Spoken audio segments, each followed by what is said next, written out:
Yeah, thank you all for having me and for putting this on. I'm totally honored. Thanks for coming. For sure. I wanted to start just by quoting Hugo Chavez, condemning Israel from the bottom of my soul.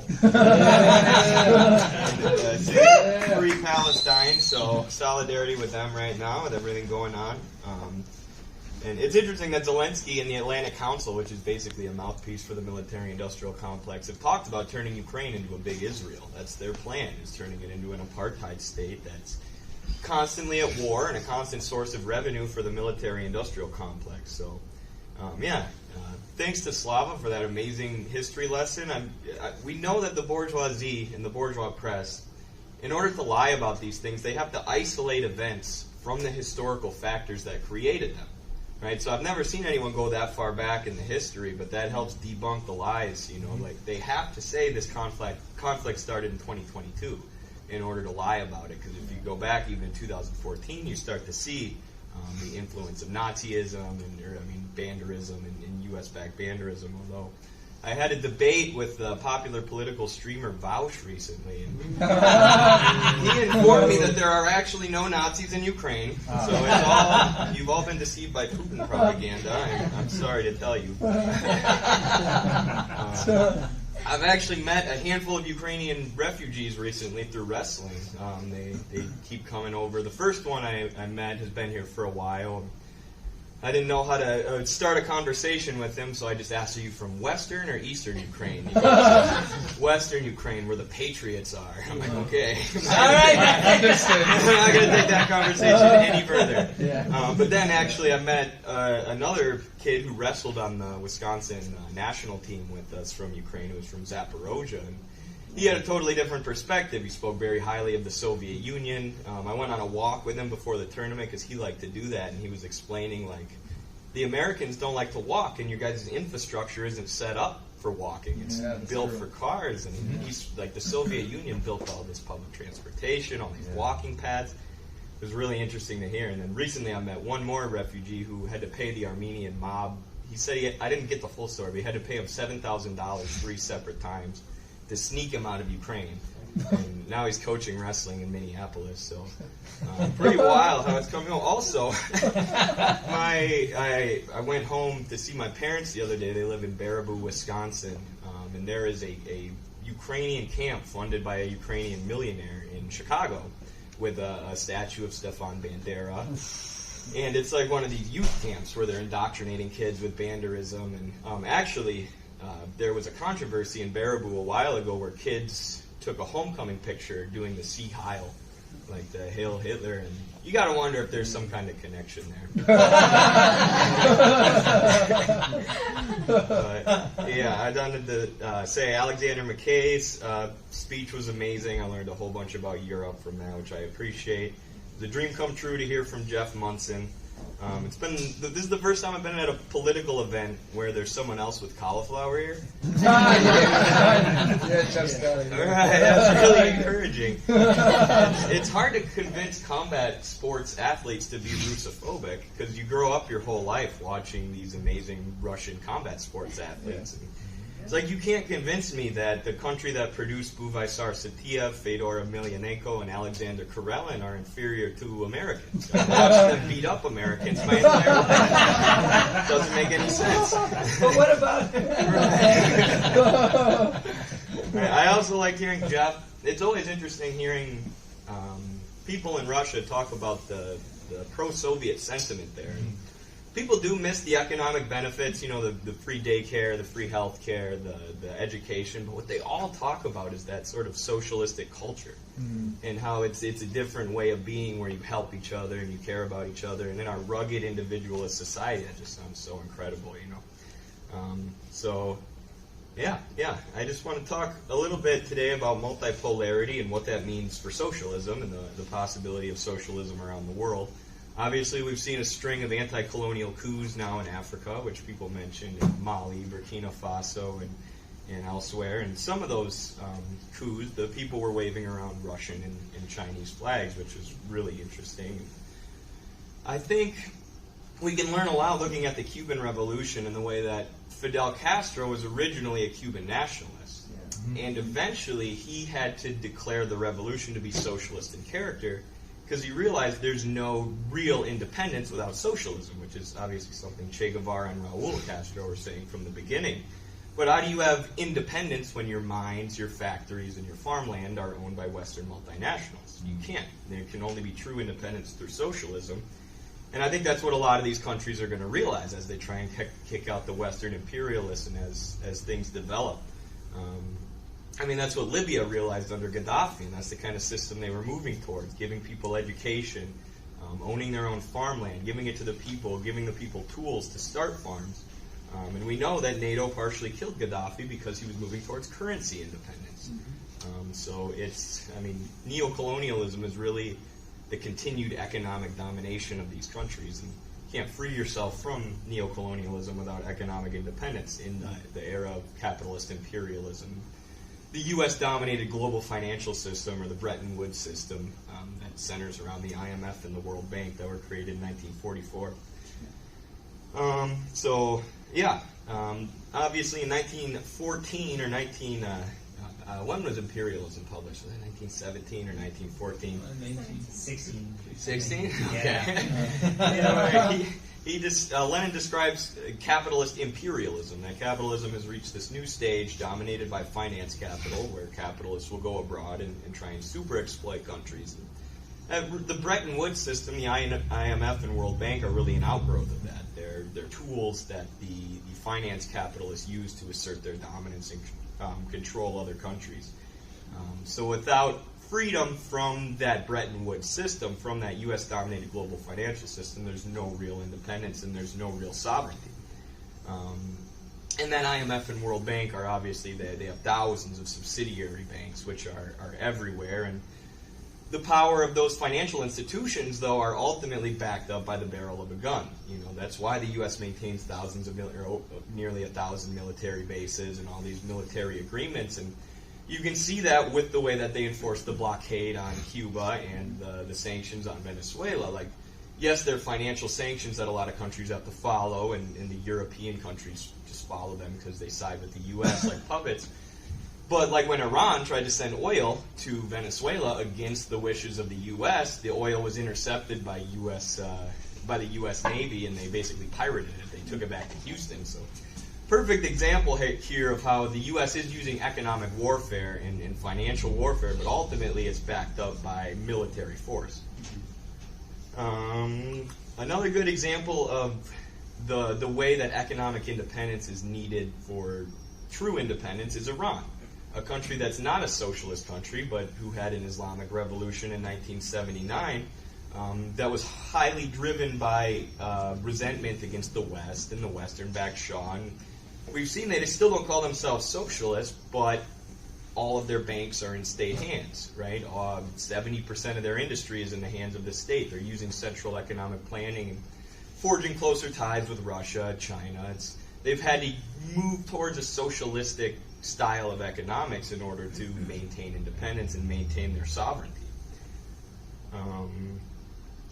And I imagine similar things will be happening in Africa soon. We'll see how they develop and the way that the West reacts to what's been going on. But and I'd also like to touch on BRICS and the role that BRICS is playing in developing the productive forces of countries where imperialism has arrested them.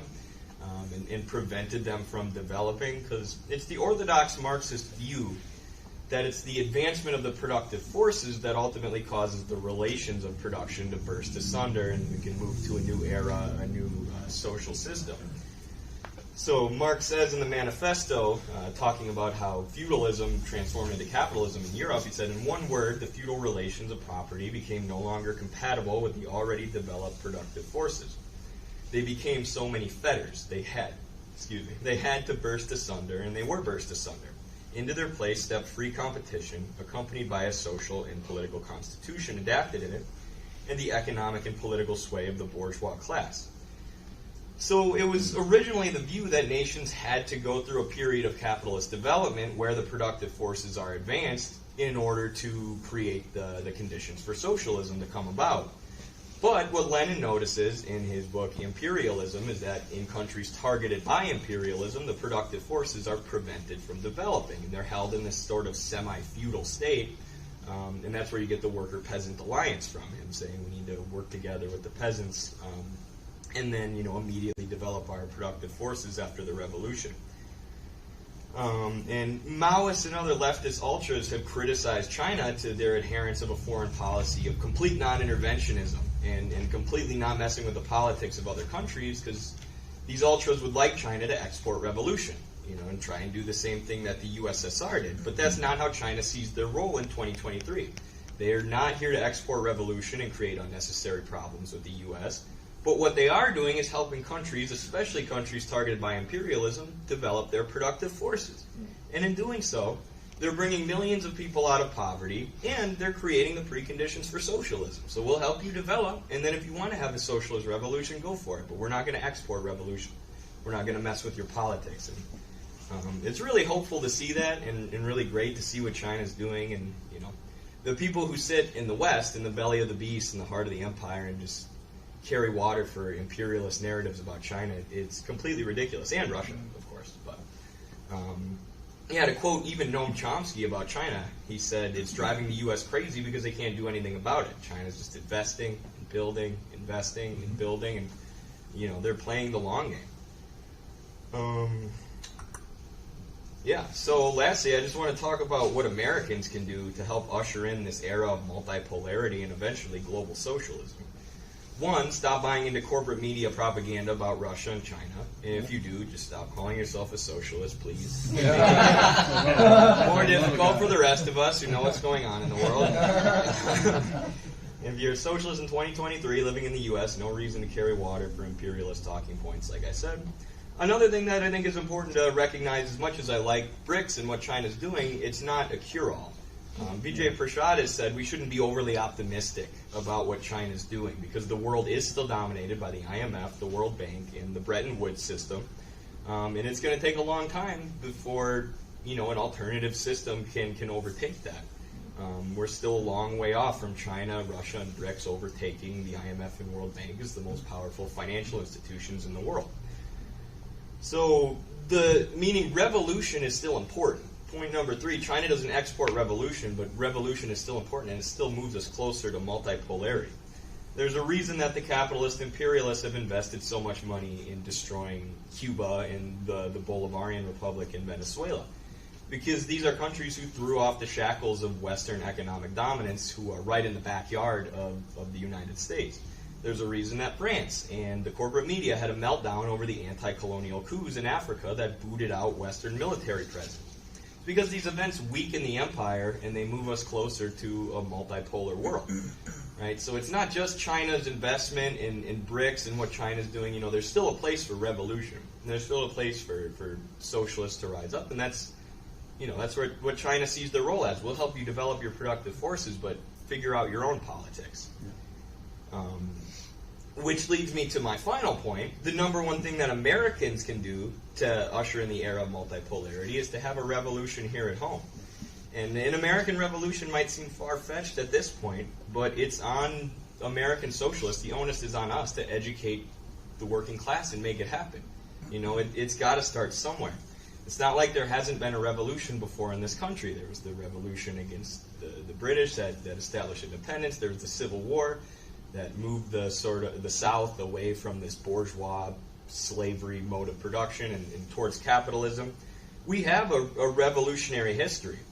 If you think revolution's impossible, I'd like to point out that in 2022, the U.S. government forced TikTok, to the social media app, to hand over management of their American servers to a company called Oracle, based in Texas, with very deep ties to the State Department and the CIA. So Oracle proceeded to hire a bunch of NATO operatives, a bunch of national security agents, and 320,000 accounts were banned, including ours, that had amassed nearly 400,000 followers. An explicitly Marxist-Leninist account in the Midwest, which a lot of people think is completely anti-communist, although I'd argue it's not, just wiped that out. So I would say, if the ruling class thought revolution was far-fetched and impossible, why would they spend so much time, money, and effort trying to suppress us and trying to suppress education? If they think it's possible, then we should think it's possible as well. Exactly. That's right. Yeah. So the American ruling class knows that there's a crisis of legitimacy in this country, where only 17% of people support Congress, while 80% of them are living paycheck to paycheck. Most people are drowning in debt placed upon them by the richest people in society. 60% of Americans experience medical debt at some point, which is crazy that our healthcare system is better at trapping you in debt than it is at making you well. So the idea that we can't organize people against this system is fucking crazy. I'm sorry. Like, it just is. Most people know that the government's screwing them. They might be a little bit scared of the words communism and socialism, but that's the role of having conversations, and that's the role of education. That's our job as Americans. And, you know, it's also realizing that not everyone's going to agree with you on everything. Not everyone's going to have the exact same views on pronouns or who should be able to compete in what sports divisions. But most people can agree that poor people are getting screwed by this economic system. And the only people that this economic system is working for is the richest in society, who have made their money by exploiting the rest of us. So if we focus on that and organize people based on class, we can absolutely organize a revolution in this country, or a revolutionary movement, and then we'll bring an end to the unipolar U.S.-dominated world forever. I mean, there's a story Carlos tells. I can't remember. Carlos runs Midwestern Marx with me. I can't remember who it was, but there was some American socialist who went to some socialist country, it was Cuba or whatever, and he asked the revolutionaries, "What can I do? What can I do to help?"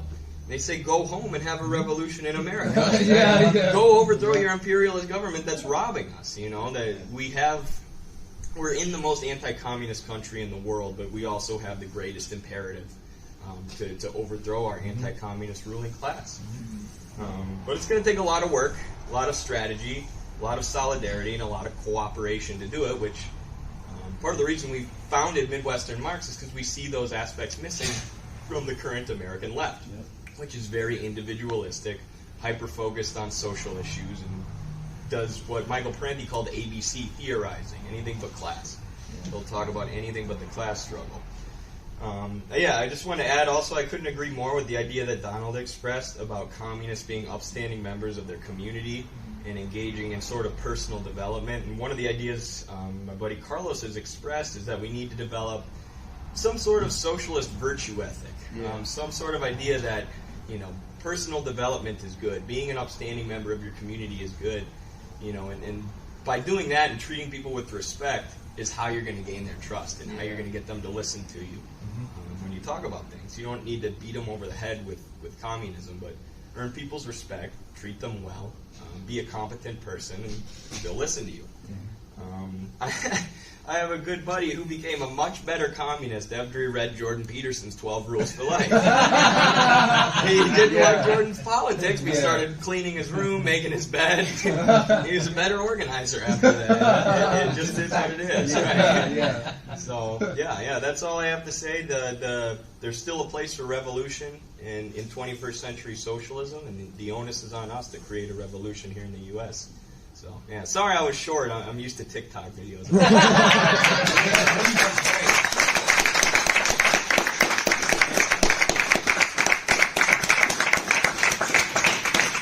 I was thinking maybe we should do some streams about this idea of like socialist virtue ethics, because I completely agree. I've been reading a lot of Stoic philosophy, and I feel like there are so many parallels between that and what like the Bolsheviks were saying about people and communists and throughout the Soviet Union too. I think there's a lot of correlation there. We could talk about it on streams. It'd be cool. I would love to do that. I had some wrestlers who would ask me about communism, and one of the things, or they would just ask me about philosophy, and a lot of the times I'd start them with the meditations. Yeah, the meditations. Huge. And they kind of got used to reading philosophy through that. Yeah. And you can introduce them to other stuff, but there's a lot of overlap. Oh, tons. It's a really good philosophy. For sure. Yeah, I would agree. Like the socialist personal ethic, I would absolutely love to work with both you and Don on this. Like both in like my personal experiences, like I started getting better at being a communist once I started going to the gym multiple times a week and all of that. It's like one thing. It's like of course I can I'm stronger. I can help people out with things. like I'm the only person at work who can refill the water dispenser. Yeah. So yeah, it's like people are more likely to find you like approachable because you're more physically capable of helping them, and also it helps with your mental health because there's this bourgeois idea that the mind and the body are separate. That could not be Not further true. from Yeah. it's all connected, and like, yeah, I remember I saw one person post something about how the best thing that they personally did for their mental health was fire their therapist and hire a personal trainer. That's Exercise, it gets you out of that anxiety and all that, and gets you to like focus on, you know, like making yourself stronger and everything. So it's really good for that. And yeah, I really like that speech. You know, I saw a quote the other day. It was like from an ancient philosopher. I don't remember which one, but it was something along the lines of a society that doesn't think it's important for the military to be educated and the intelligentsia to be strong will have a country of like moronic soldiers and cowardly intellectuals. True, yeah. Yeah, civilize the mind, make savage the body. Yeah. Our study on physical education hits on a lot of these topics that we discussed. Yeah. I mean, how can you help other people and build other people up if you don't respect yourself and love yourself? Right. Of course. What do you ever call because you know how liberals, when something positive is being, like working out and all that, they say, "Oh, you're fat shaming." Anybody ever told you that? The most ridiculous one I had was a girl told me that by exercising, I was promoting fascist gender norms. I didn't even know what to say to that one. Right. That's hilarious. Wow. I have a question on like BRICS. Your thoughts on something? I'll preface it by saying like I think that the thing that's made the dollarization so dominant is that the America's like so ruthless about it, and like keeping like NATO in line and the EU in line. Like if Macron wanted to change his ways, he would be out, and then somebody else would be in. And the thing that worries me about BRICS is that they do respect each other's sovereignty so much that I'm worried that we do get like a BRICS currency or something like that, and then especially with this guy in Argentina, Mileu, I don't know how to say his name really. But it's like I'm just worried that they respect each other's sovereignty so much that they won't step in and stop something like that, and then I could see like the BRICS currency kind of like having a crisis if a country like Argentina just like backtracks and goes dollarization. So that's something that worries me, is that like I hate to say that it's like a weakness, like respecting your other country's partner's sovereignty, but then when you're going against someone like that's as ruthless as the United States, I kind of see it as like I just don't know how to like reconcile that really. Especially when the U.S. doesn't even care about the sovereignty. They don't care, yeah. They'll do whatever it takes, but I can see like if China, I don't see China and Russia like sending in coups to Argentina to bring back whoever is like supporting BRICS. Right. So I'm just curious on that, yeah. Like the BRICS currency is still a minute away, at least like now. Oh yeah, definitely, yeah. I'm just worried in the future that it's something like that could happen. I've heard that concern raised before, and it's a good one. I mean, that some people have argued, I can't remember if it was Michael Hudson or Vijay Prashad said this, but they're saying there needs to be at least some kind of coherent ideology connecting the BRICS countries. That was what they suggested. I mean, it's a problem that they're going to probably have to deal with practically here eventually, but yeah, I don't have a Guess we'll find out when it happens, yeah. Right? Yeah. To be honest, it's like BRICS' ideology has become more coherent, not less. Because it's like BRICS 3 years ago. Look at like just the letters in BRICS: Brazil, India, China, Russia. So back then, Brazil and Bolsonaro, then India has Modi. So it's like then you have China, which has so I would argue it's more coherent now. Because first of all, Russia shifted in a different direction than it was. Like Russia, like even after Crimea, Russia was still sort of pro-Western, but only in like just in a lesser context. But now it's like BRICS is more coherent. I wouldn't say it's socialist, but like the people who are in BRICS are definitely some sort of like economic interventionist, and it's definitely like not in favor of globalization. So it's like maybe they've had to form a more coherent ideology as it's developed. You know? Well, I think the ideology is developing on its own. So right, because of the practical necessity of doing so. Like as Marxists, you understand that like all ideology is like rooted in like material reality. Exactly. That's why you don't just call yourself like like a national anarchist. Yeah, I'd love to hear, because I think what you guys are doing with Midwestern Marks, I don't know that there's any other outlet quite like what you guys do, or the line that you take. I think it's pretty interesting. Yeah. I don't know, what are some of the biggest things you think you've learned, or important takeaways from like the success that you guys have had, or the different platforms that you've tried? Like, what would you say there? Yeah, I have a lot on that. I mean, it's weird, like TikTok seems so goofy. It seems like a children's dancing app, but nothing we do brings in the views of TikTok. It's insane. The way the algorithm works, it helps you spread. I would recommend, if you're going to try and replicate what we're doing, use TikTok to funnel people somewhere else, because we've had 7 accounts banned now. And now we have 2 accounts which are both back up to 50,000 followers, but that was very difficult. And when we had that account with 400,000 followers, it was very easy to push people to YouTube, and should have done more of that. So I would say Get a Rumble account. Yeah, right. Give people the Rumble or something. But Because YouTube's going to do it to you one day too. Yeah, I'm sure they just will. deleted all Jackson's videos. Like, all of I us just saw that. yesterday. Yeah. Dude, it must have been painful to lose that 400,000 subscribers. It was brutal. No. I took a long break from TikTok. But I guess you could also use Kick. yeah, true. Kick is basically like the Rumble of Twitch, right? It's like off-brand. One thing I've noticed too is like, just don't get caught up engaging in these polemics on Twitter. No. Like, it's not that useful. It's usually not that productive, and it's like, when you scroll through Twitter, sometimes you feel like everything needs your opinion, right? Right. Like, oh, I don't agree with that. Let me say something. Let me say something. It just becomes I'm a working time on it. suck, right? And there was Yeah, there was a good organizer who told Carlos and I, he was just like, I love what you guys are doing, but quit engaging in polemics and fights on Twitter. Just focus on pushing your line. There's a time and a place to call people out, you know, if they're saying something heinous or if you're having a legitimate, constructive debate. But a lot of the stuff on Twitter is just a useless freaking time suck. So I've definitely learned that too. And avoid unnecessary splits. Like, there's so many people I see fighting on Twitter. Like, I hate you, I'm blocking you.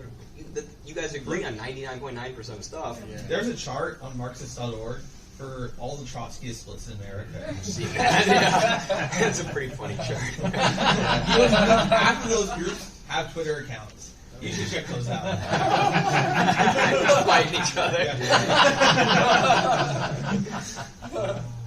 How about some entertainment at the gym? Right. Question, just maybe some thoughts for everybody really about the anything but class type of organizing.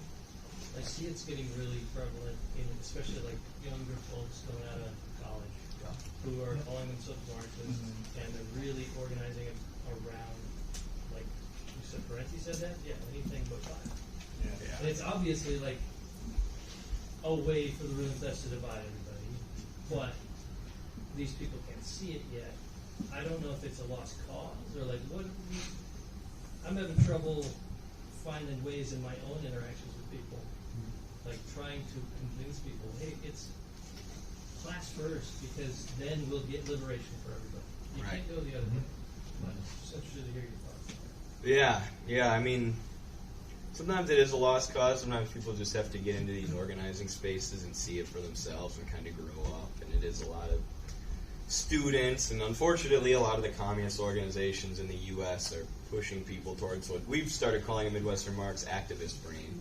No Where kidding. You just go to protests with people who already agree with you. Movementism. Movementism, exactly, right. So, I don't know, I feel like just using the Marxist method and explaining how everything stems from class and how you can organize based on class. One of the things that my buddy, I was talking to you about earlier, the guy who works on the rail union who turned me into a communist, he's saying, our only social position needs to be tolerance. You know, tolerance for everybody, do what you want, you know, we'll still treat you with respect as long as you're not hurting anyone else, but, you know, we don't need to take it too much farther than that. Yeah, it's a tough issue. I don't know what to do about it, actually, right now. You can go. Sorry, I don't know. Sure. So I found as far as like the people really caught on these anything but class issues is like some of them can be led to class analysis, but not all. You really have to pick and choose your battles there.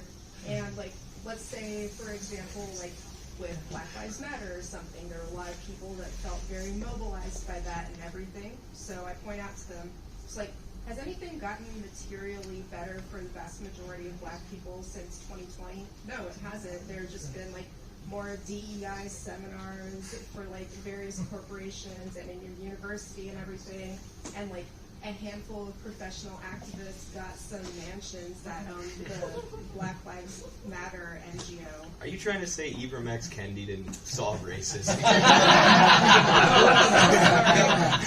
Robin DiAngelo. Angela Davis has a plan for communism. What you do is that you give her all the money and she'll keep it in a safe place.